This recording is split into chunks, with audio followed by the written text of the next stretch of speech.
Das Refugees Emancipation Community Center unterstützt Geflüchtete dabei, sich in Deutschland zurechtzufinden und ein selbstbestimmtes Leben aufzubauen. Das Zentrum bietet praktische Hilfe zu wichtigen Alltagsthemen wie Wohnungswesen, Miete, Nebenkosten sowie Mülltrennung und Abfallentsorgung. Mit Einrichtungen wie einem Fitnessraum, Gemeinschaftsküchen, einem Garten und Foodsharing-Angeboten schafft das Zentrum Räume für Begegnung, Lernen und Erholung. Regelmäßige Infoabende, Seminare und gemeinsame Veranstaltungen fördern Austausch, Integration und ein starkes Gemeinschaftsgefühl. So hilft das Zentrum Geflüchteten, Grundlagen des Lebens in Deutschland zu verstehen, Kontakte zu knüpfen und Schritt für Schritt in ihrer neuen Umgebung anzukommen. The Refugees Emancipation Community Center has one overall objective. That is the participation of the refugees themselves as for what concerns their housing.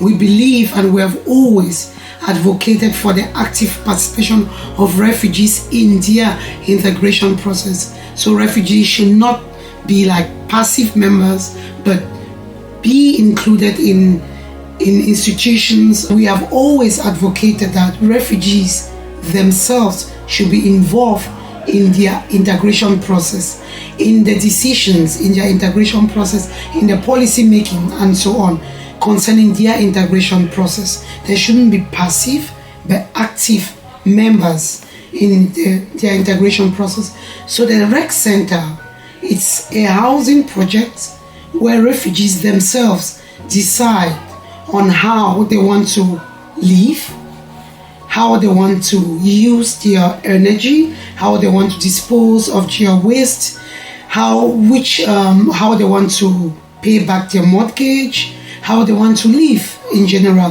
which relationship they want to have with their neighbors and the community as a whole. So we see that the project permits refugees to be active in knowing the key values as for what concerns housing in Germany. Unlike other housing projects like the camps, where refugees are not implicated into what concerns maybe energy, they have what they call a Heimleiter, somebody like the boss, they have security in front of the camp. The REC provides an alternative. It's a concept that says we can do it differently. Why don't we trust refugees? We give them the basic support and they could do it differently. They could organize themselves, live, and start learning how issues like that are in Germany. So they have to learn when does a trash bin.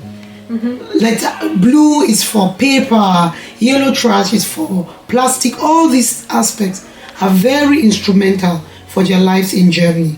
So the REC permits them to start learning and take responsibility, unlike in the camp where they're not concerned about issues like that because it's been done for them. So the REC is like responsibility from the onset. So the REC is a political message to say it could be done differently. Let's look at this way. Let's see in which ways it can be done differently. I mean, when I say which ways can be done differently is the entire housing concept, the way refugees are being kept. So REC is an alternative. So how does it feel for you living here in comparison to the other places? Yeah. Well, firstly, I live in Brandenburg an der Havel. I live in Heim. You know, living in Heim is not easy. Most people, you have to share the kitchen, one floor, you have one kitchen, one bathroom, you have to share with 30 people, minimum 20 people, you understand? Yes, secondly, the security, you cannot feel yourself in security.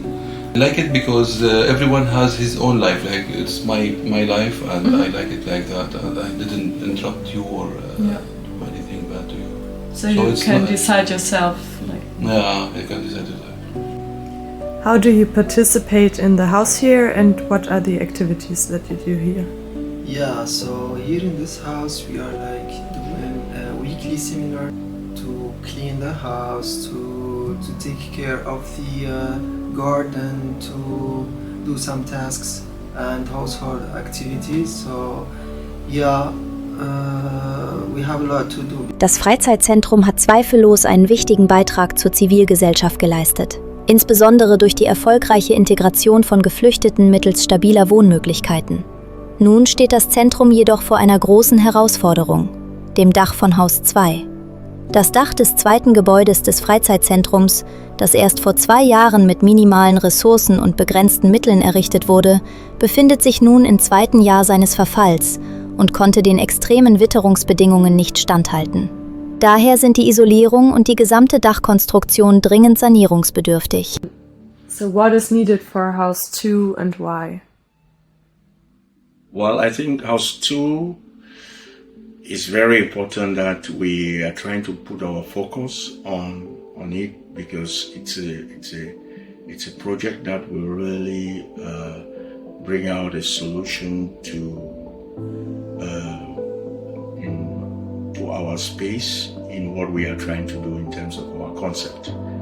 So House 2, we plan to really make seminar rooms, 2 seminar rooms where we can have Veranstaltungs, where we can have various activities and which we can give it out to other refugee organizations and different structure. We are in the middle of the city.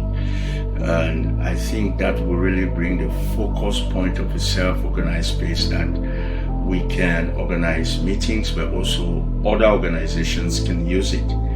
And then the other part of House 2, our focus is to create a structure whereby we have rooms that we can take young refugees and maybe carry out some kind of orientation for them for about a year, which is part of our concept of working in a practical way with the city council, for example, like Potsdam, that we can orientate, direct, but also civil society meeting these young people. Yes, so our plan is to have 10, 11 rooms with small cocktail and small kitchen, bathrooms, and a room where they are comfortable because it's we are trying to make people to develop more and more confidence in this space. So that's generally our project. However, our focus now is more about the roof because it's in a very precarious state and we need to do something this summer. But it all depends on the amount of money we have. Definitely you guys will hear from the BAO group, one member of the BAO group, how much all this project costs. So if we can try to raise the amount that is needed, then we are set go for next year to build or completely renovate House 2, which will be our real focus. Because there are other things we can do, a lot of possibilities that we can improve and change completely the context of self-organized groups, their structure and also their space. Die Pläne für den Baubeginn von Haus 2 sind bereits in Arbeit. Die Architekturskizzen sind fertiggestellt und freiwillige Baugruppen stehen bereit. Nun fehlt nur noch die finanzielle Unterstützung verschiedener Partner und Förderer, um das Projekt bis Sommer 2026 abzuschließen.